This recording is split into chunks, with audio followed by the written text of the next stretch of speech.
இன்னைக்கு காயல் சமையல் பகுதியில் நம்ம பார்க்க போகிறது நான்வெஜ் பிரியர்களுக்கு ரொம்ப ரொம்ப பிடிச்சமான மட்டன் ஐட்டம். இது நீங்கள் வெளியூருக்கு எங்கேயாவது போகிறீங்க அப்படின்னா இந்த மாதிரி செஞ்சு கொண்டு போகலாம்.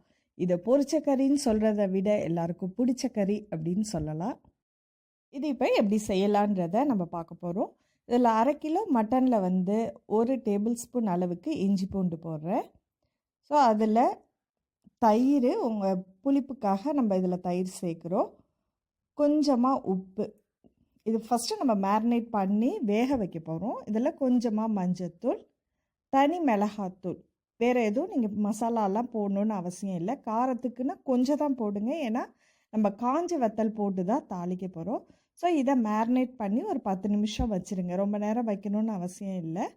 ஸோ இது மசாலா கொஞ்சம் ஊறட்டும். பேச்சுலர்ஸ் இந்த ரெசிபியை ரொம்ப சீக்கிரமாகவும் பண்ணிக்கலாம், செஞ்சும் வச்சு நம்ம யூஸ் பண்ணிக்கலாம்.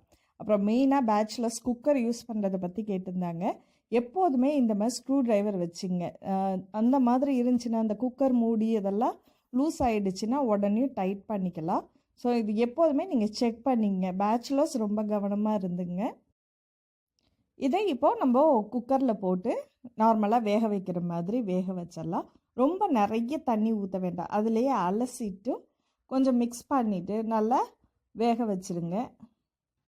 குக்கரில் மூடி போடும்போது இந்த ரப்பரை வந்து நீங்கள் செக் பண்ணிங்க. உள்ளே ஏதாவது டஸ்ட்டு ஏதாவது இருந்துச்சுன்னா விசில் ஒழுங்காக வராது, தண்ணி வெளியில் அடிக்கும்.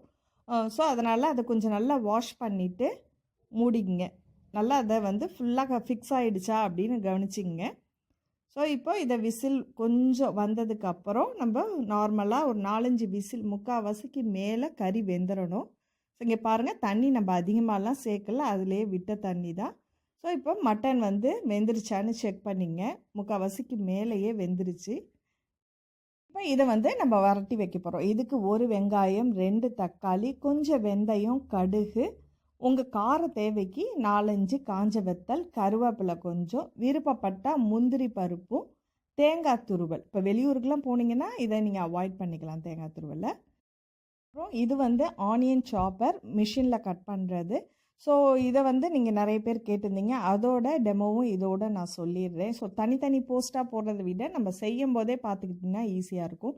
இது வந்து ஸ்மால் சைஸ் தான். நான் சும்மா ஒரு 2 வெங்காயம் அளவுக்கு நான் இதில் யூஸ் பண்ணுவேன். இங்கே பாருங்கள், வெங்காயத்தை இந்த மாதிரி கட் பண்ணி முழுசாக போட்டுருங்க. ரொம்ப மைன்யூட்டாக கட் பண்ணணுன்னு அவசியம் இல்லை. இது பெரிய சைஸ்லேயும் கிடைக்கிது.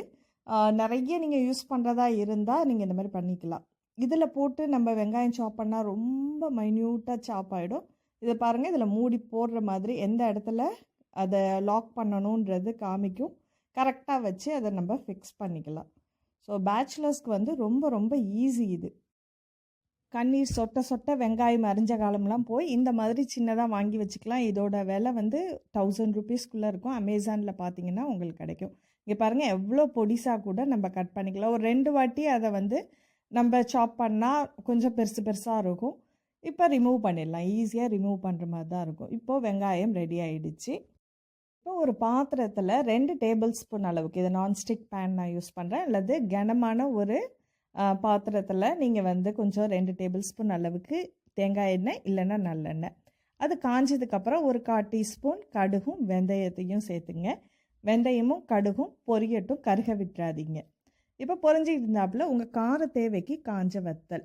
இந்த காஞ்ச வத்தல் போட்டிங்கன்னா ரொம்ப ருசியாக இருக்கும். ரொம்ப சிம்பிளாக செய்யக்கூடிய மெத்தடு தான் இது. ஸோ பேச்சுலர்ஸ் அப்புறம் வெளியூர் போகிறதுக்கு இந்த மாதிரி ட்ரை பண்ணி நீங்கள் செஞ்சு கொண்டு போடலாம். இதில் கீத்தாக போட்ட தேங்காய் அதுவும் போட்டிருக்கேன். கொஞ்சமாக விருப்பப்பட்டால் முந்திரி பருப்பும் சேர்த்துங்க. இது கொஞ்சம் பொரிஞ்சதுக்கப்புறம் நம்ம கருவேப்பிலை ஃப்ரெஷ்ஷாக போடுங்க. அதுதான் ரொம்ப நல்லாயிருக்கும், மணக்கும். சில பேர் அதை ட்ரை பண்ணி போடுறாங்க. ஸோ அதை விட இந்தமாதிரி ஃப்ரெஷ்ஷாக போடும்போது நல்ல வாசனையாக இருக்கும். இப்போ நம்ம பொடிசாக நறுக்கி வச்சுருக்கிற வெங்காயத்தை இதோட ஆட் பண்ணிவிடுவோம்.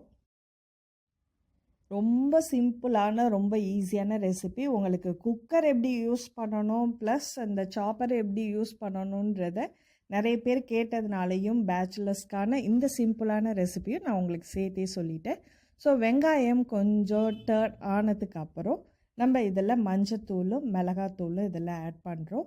இதில் நீங்கள் இஞ்சி பூண்டு பேஸ்ட்லாம் எதுவும் சேர்க்க வேண்டாம், ஏன்னா நம்ம மட்டனோடையே எல்லாமே சேர்த்துட்டோம். இப்போ நல்லா கொஞ்சம் பொரியட்டும். இதில் பொடிசா நறுக்குன அந்த சாப்பர்லேயே நம்ம வந்து வெங்காயம், தக்காளி, அப்புறம் மைன்யூட்டா நறுக்கக்கூடிய கேரட், பீன்ஸு, கோஸ் எல்லாமே அதிலேயே நம்ம மோமோஸ் ரெசிபி பார்த்தோம் பார்த்தீங்களா, அந்த சாப்பர் தான் அது. அப்போ தான் நிறைய பேர் கேட்டிருந்தீங்க. ஸோ அதிலேயே நிறைய சாப் பண்ணிக்கலாம். இப்போ தக்காளியும் கொஞ்சம் கனிஞ்சி பச்சை வாசனை போனதுக்கப்புறம் நம்ம வேக வச்சிருந்த கறியை இதோட சேர்த்துடலாம். உப்பு உங்களுக்கு தேவைன்னா சேர்த்துக்குங்க. காரம் தேவைன்னா தனி மிளகாத்தூள் மட்டும் உங்களுக்கு சேர்த்துங்க. வேறு எந்த மசாலாவும் இதில் நீங்கள் சேர்க்க வேண்டாம். ரொம்ப ரொம்ப சிம்பிளான ரெசிபி, ஆனால் ரொம்ப ரொம்ப சூப்பரான ரெசிபி இது தாங்க. அதாவது தயிர் சாதத்தோடையோ அல்லது எலுமிச்சை பழ சாதம், புளி சாதம் இதோடு எடுத்துகிட்டு போகிறதுக்கு ரொம்ப அட்டகாசமாக இருக்கும். இப்படி நான் வீட்டிலையே வச்சு சாப்பிடணும் அப்படின்னாலும் ரச சாதத்தோடையும் பருப்பு சாதம் அல்லது நைட்டு சப்பாத்திக்கு கொஞ்சம் கிரேவியாக நீங்கள் வச்சுக்கோங்க. தண்ணி மட்டும் ஆட் பண்ணிவிட்டு கொஞ்சம் இதாக இருக்கட்டும். அந்த மாதிரி சப்பாத்தி கூட வச்சு சாப்பிட்லாம். ரொம்ப ரொம்ப டேஸ்டான ரெசிபி. இதை மூடி போட்டு ஒரு 5 to 10 மினிட்ஸ் உங்களுக்கு கிரேவியாக வேணும்னா இந்த பதத்திலே ஆஃப் பண்ணிவிடுங்க. இல்லைன்னா இன்னும் நல்லா வற்ற வச்சிங்கன்னா ட்ரை ஆகிடும். இப்போ சுவையான பொரிச்ச கறி ரெடி ஆகிடுச்சு. நீங்களும் ட்ரை பண்ணி பார்த்துட்டு உங்கள் கருத்துக்களை எங்களோட ஷேர் பண்ணுங்கள். இந்த வீடியோ உங்களுக்கு பிடிச்சிருந்துச்சுன்னா மறக்காமல் லைக் பண்ணி சப்ஸ்கிரைப் பண்ணுங்கள். நன்றி.